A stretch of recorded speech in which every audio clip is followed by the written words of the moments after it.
Imagine, you are an emperor. You rule over thousands of villages, millions of farmers, and every year those farmers are supposed to give you revenue. Now, here's the problem: how much? You can't just look at a field and say, give me half of that, right? Well, technically, you could, but it's not a guessing game. A whole bunch of problems will come this way.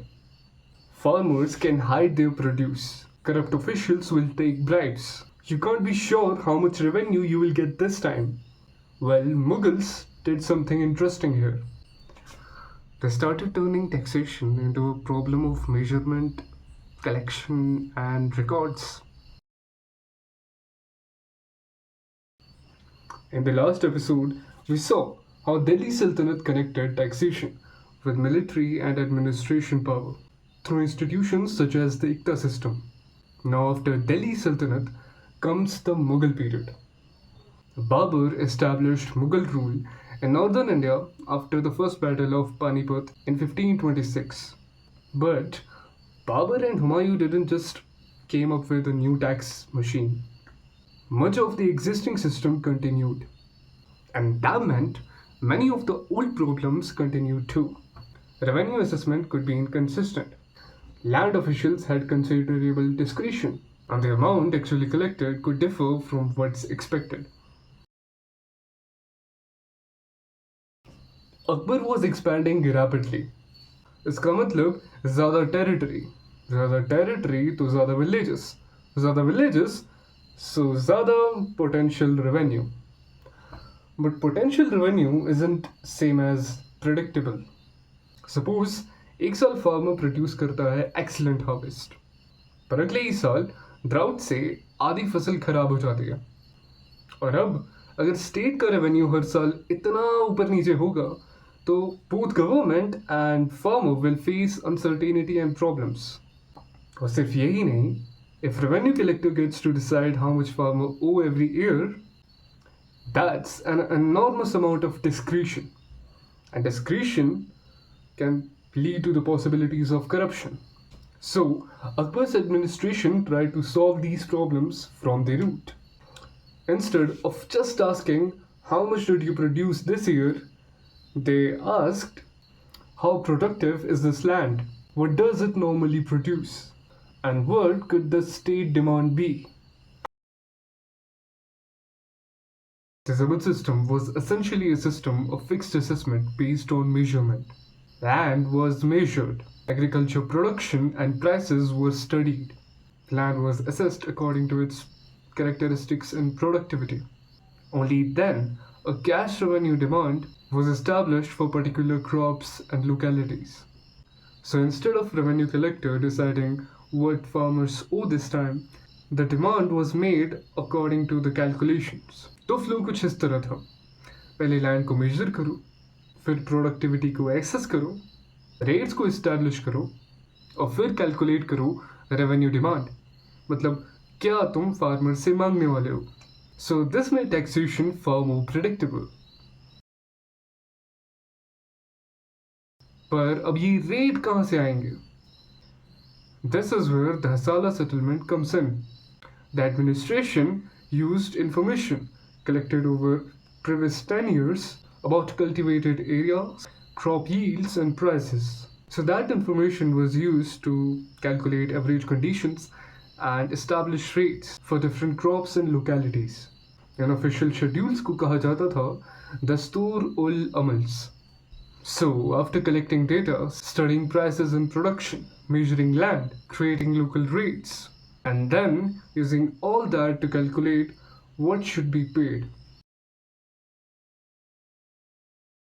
The demand was recorded in writing, a document known as patta, or related forms called gwal, could specify the land and revenue obligation, and cultivator in turn gave a kabuliyat, especially accepting stated obligation and conditions of payment.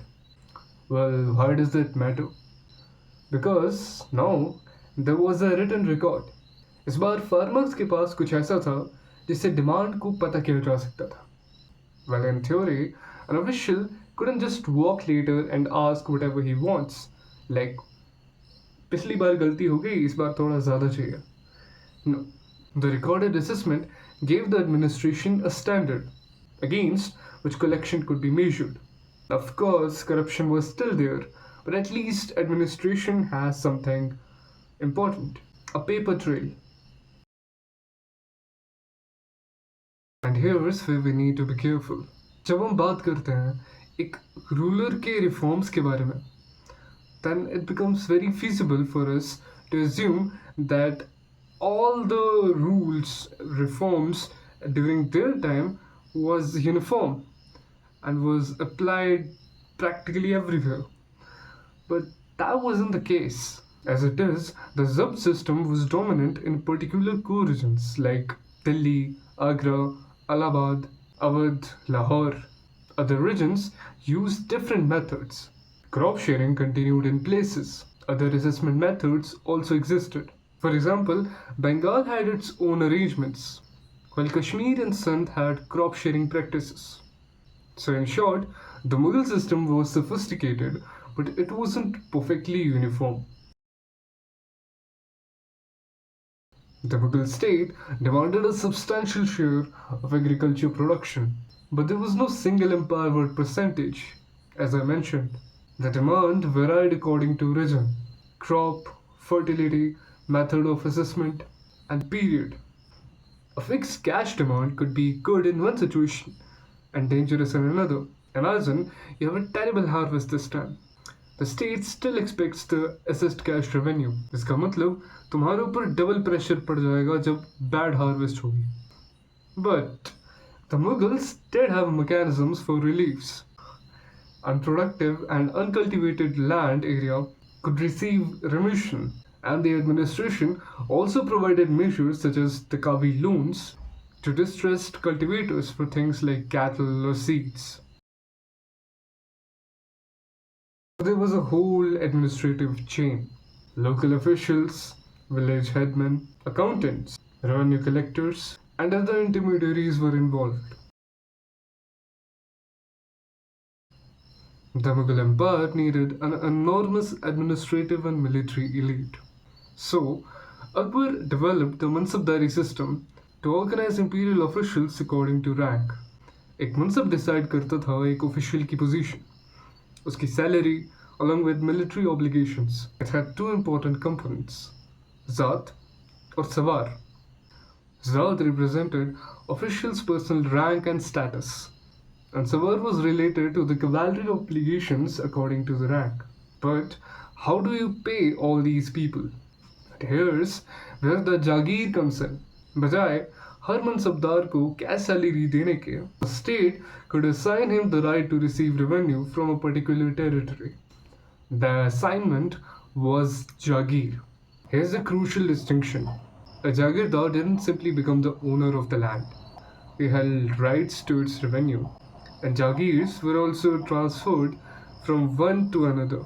This helped preventing nobles from permanently rooting on one place and building independent power base. But it created another problem. If you know you are going to leave a Jagir eventually, the incentive for long-term development seems low, and that could encourage short-term extraction.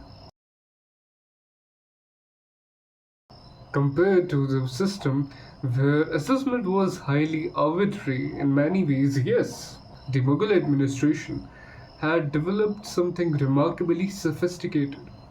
Measurement, classification, calculation, documentation. All this made taxation systematic and organized. But on the other side, the revenue burden could be heavy. Officials could still exploit cultivators.